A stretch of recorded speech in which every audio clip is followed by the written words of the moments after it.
I gde ste psihodelektički brkovi, vaš brk torima ovde. Danas bih želeo da kažem svoje iskreno mišljenje o posljednjim komentarima koje su objavile Anđela i Nađa, a koje vidite ovdje.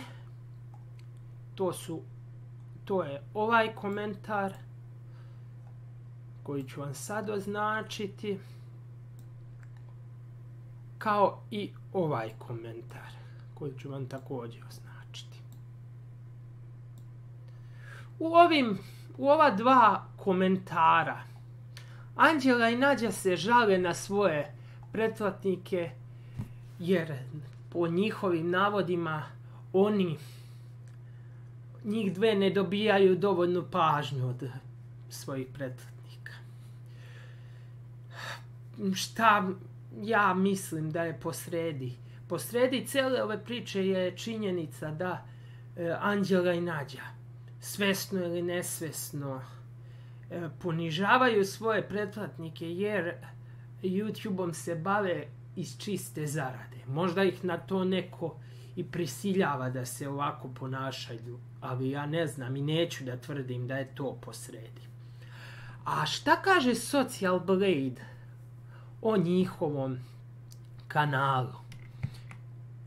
Kaže da oni dnevno dobijaju 700 pretplatnika u prosjeku, što znači da na mjesečnom nivou dobijaju 21.000 pretplatnika i da na dnevnom nivou dobijaju skoro 600.000 pregleda, odnosno za posljednjih 30 dana je to 17.530.000.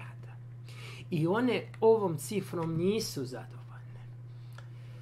To samo, kao što rekoh, znači da one gledaju YouTube kao izvor zarade, a ne kao izvor kreativnog izražavanja i rada iz ljubavi.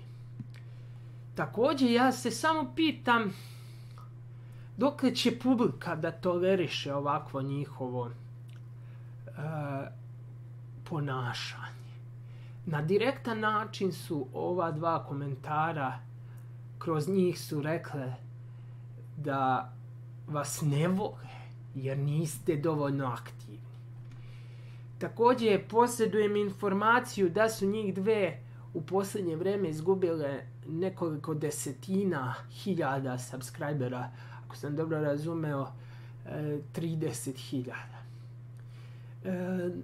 Pre obrazloženja samo ću reći da je YouTube brisao neaktivne, kako se zove, subscribere, ali da neko ima 30.000 subscribera neaktivnih, to je po meni nezamislivo.